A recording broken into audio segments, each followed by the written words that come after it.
2017 से मैं इस चर्च में आ रही थी। हालेलुया। 2017-18 में यहाँ पे आती थी मैं। फिर उसके बाद मेरी पोस्टिंग जगदलपुर हो गई थी। मैं स्टाफ नर्स भी हूँ। मैं पास्टर जी को बहुत अच्छे से जानती हूँ और उस टाइम मेरी शादी नहीं हुई थी। फिर वहाँ जगदलपुर में मैं कुछ साल रही। फिर 2022 में फरवरी में मेरी शादी हुई थी। 5 फरवरी को हम लोग बेबी के लिए काफ़ी दिन से कंसीव नहीं हो पा रहा था। शादी को हुए 4 साल हो गया था पर कंसीव नहीं हो पा रहा था। जैसे 1 साल हुआ उसके बाद एक बेबी कंसीव हुआ। मैं एग्ज़ाम दिलाने के लिए गई थी जगदलपुर में ही, पर वो मेरे साथ कुछ ऐसा दुर्घटना हुआ कि वो बेबी मिसकैरेज हो गया। 2 महीने का ही था, ज़्यादा दिन का नहीं था, पर मेरे लिए वो प्रभु का आशीष था। पर शैतान ने उसे छीन लिया। मैं सोई हुई थी और मेरे पैर को पकड़ के ऐसा लगा कि कोई खींचा। जैसे खींचा मैं उठ के बैठ गई। जैसे बैठी उठी तो मुझे ना ब्लीडिंग होना स्टार्ट हो गया। फिर मैं तुरंत डॉक्टर के पास गई। फिर वहाँ पे सोनोग्राफी करके देखे, वो बोले कि मिसकैरेज हो चुका है, आपको डीएनसी कराना पड़ेगा करके। फिर मैं डीएनसी कराई। फिर वो सोनोग्राफी करी मैडम, वो बोली कि आपको प्रेगनेंसी कंसीव करने में काफ़ी दिक्कत होगा क्योंकि आपका यूट्रस बड़ा हो चुका है, तो आप मेडिसिन वगैरह ट्राई करिए या फिर आपको आगे देखना पड़ेगा टेस्ट वगैरह के लिए करके। फिर मैं अपने हस्बैंड से शेयर करी और फिर मेरी बहन से को भी बताई। फिर उसके बाद कंसीव ही नहीं हुआ 1.5 साल। 23 में रुका था, 1.5 साल रुकेगा, प्रार्थना में तो थी, पर विश्वास ज़रूरी होता है और वचन में खड़े होना ज़रूरी होता है। जो वचन मेरे जीवन में ज़रूर मैं पढ़ती तो थी, पर वो वचन तो मैं अपने जीवन में नहीं कर पा रही थी। फिर एक दिन हमारे घर में मीटिंग रखे थे पास्टर जी सिहावा में। फिर वहाँ पे आए थे पास्टर जी हमारे घर में और उन्होंने हमारे लिए ब्लेसिंग प्रेयर किया था और भविष्यवाणी हुई थी कि आपको एक बेटा होगा और वो भविष्यवक्ता होगा। फिर मीटिंग होने के कुछ दिन बाद फिर मैं अपनी ड्यूटी चली गई थी। फिर वो एरिया मतलब बहुत ज़्यादा ही उधर वो पूजा पाठ और वो सब चीज़ चलता है, तो नहीं रुक पा रहा था। फिर उसके बाद में मैं कुछ दिन बहुत परेशान हो चुकी थी। मैं डिप्रेशन में चली गई थी। मैं पास्टर जी से भी बात करना छोड़ दी थी। तो फिर मेरी बहन बहुत समझाई मेरे को, विश्वास रख तू क्यों अपना विश्वास खोती है। परमेश्वर के दास ने बोला इतना बड़ा तेरे लिए भविष्यवाणी हुई है करके। फिर उसके बाद मुझे मोजेस भैया का नंबर मिला। फिर मैं भैया से बात करी। उन्होंने मैं परमेश्वर का बहुत धन्यवाद करती हूँ कि मुझे इतना सुंदर बेटा दिया और साथ में मुझे इतना सुंदर चरवाहा दिए कि मुझे दोनों दास के द्वारा भविष्यवाणी हुई थी।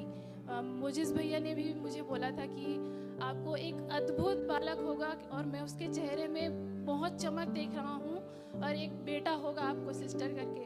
वो मुझसे आज तक नहीं मिले हैं पर वो मुझे फ़ोन से ही मेरे लिए प्रेयर करते थे काफ़ी दिनों तक। मैं जब तक कंसीव नहीं हुआ तब तक वो मेरे लिए प्रेयर करते रहे। और फिर एक दिन मुझे कान में दर्द उठा। फिर मैं मेडिकल की छुट्टी लेके मैं घर आ चुकी थी। मेरे स्टाफ मुझे घर छोड़ने आए थे। फिर 2-3 दिनों में मेरा कान दर्द ठीक हो चुका था। फिर मेरी सिस्टर बोली कि अपने से बात करो और क्वार्टर के लिए उधर चले जाओ, कुछ दिन अच्छा लगेगा और वहाँ पे रहना तो थोड़ा सा माइंड भी फ्रेश हो जाएगा और देखना ऐसे करके। फिर मैं इनके पास चली गई थी जम्मू और मोजिस भैया ने 29 जून को फ्रूटफुलनेस का ऑनलाइन मीटिंग रखा था और उन्होंने मेरे लिए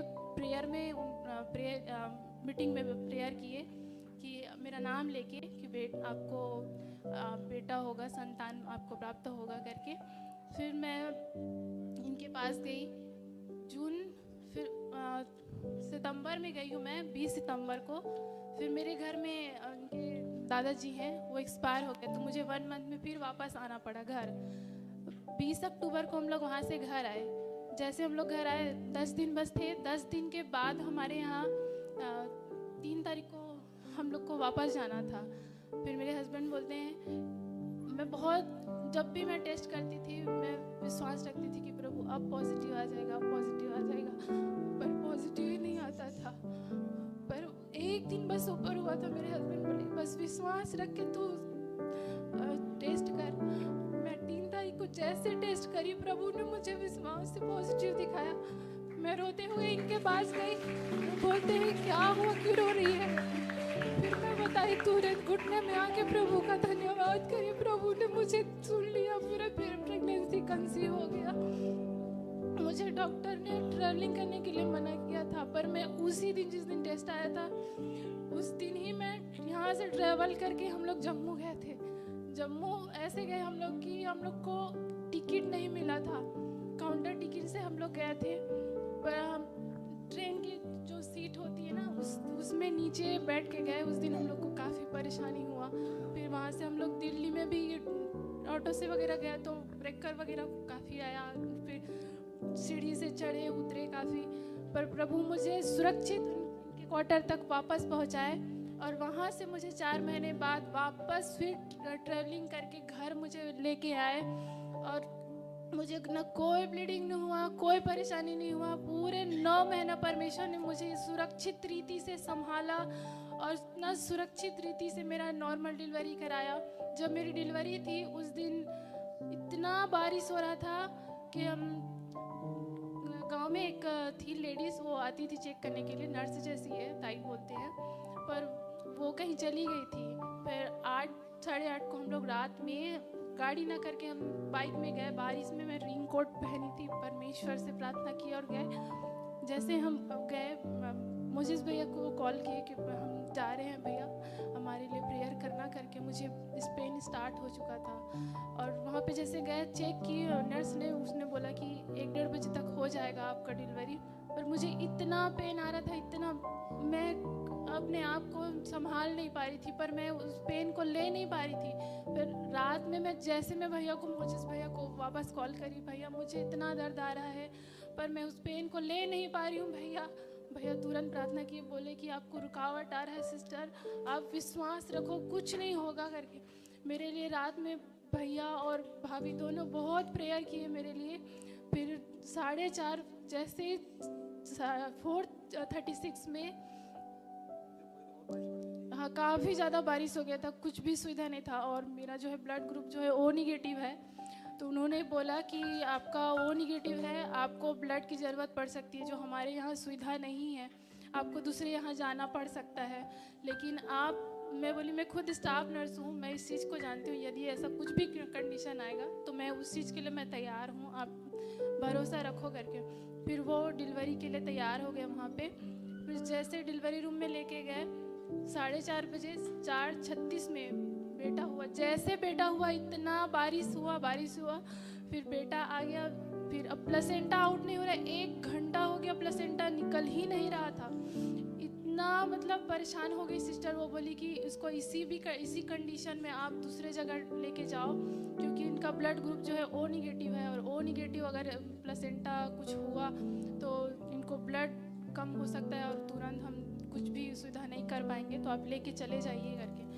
मैं उनको बोली आप मुझ पे भरोसा रखें, आप, मैं बोल रही हूँ आपको कि आप थोड़ी देर बस विश्वास रखो, आप कोशिश करो, हो जाएगा। मैं डिलीवरी रूम से ही सिस्टर को बोली, मेरे हस्बैंड को बोलो मेरा फ़ोन बस दे देंगे करके। फ़ोन लेके आए, जैसे मैं वैसे ही मोजिस भैया को तुरंत कॉल करी। भैया तुरंत फ़ोन उठाए और बोले कि मैं प्रेयर करता हूँ सिस्टर, आप टेंशन मत लो। जैसे प्रेयर हुआ प्लेसेंटा तुरंत आउट हो गया। और वहाँ पे वो सिस्टर और जो बाई थी, और वो बोली कि आज तक हम लोग ऐसा नहीं देखे थे। मैं प्रेयर कर ही रही थी, तो वो समझ गए कि प्रभु को जानती है, विश्वास करती है करके। प्लेसेंटा आउट हो गया। मैं प्रभु का सच में उस दिन का उनका महिमा मैं अपने जीवन में देखी, और प्रभु ने मुझे इतना बड़ा उपहार दिया। मैं परमेश्वर का लाखों धन्यवाद करती हूँ। प्रभु के दोनों दासों का धन्यवाद करती हूँ कि उन्होंने मेरे लिए प्रेयर किया। मेरे आप परिवार के लिए धन्यवाद करती हूँ, आप लोगों ने मेरे लिए प्रेयर किया, धन्यवाद।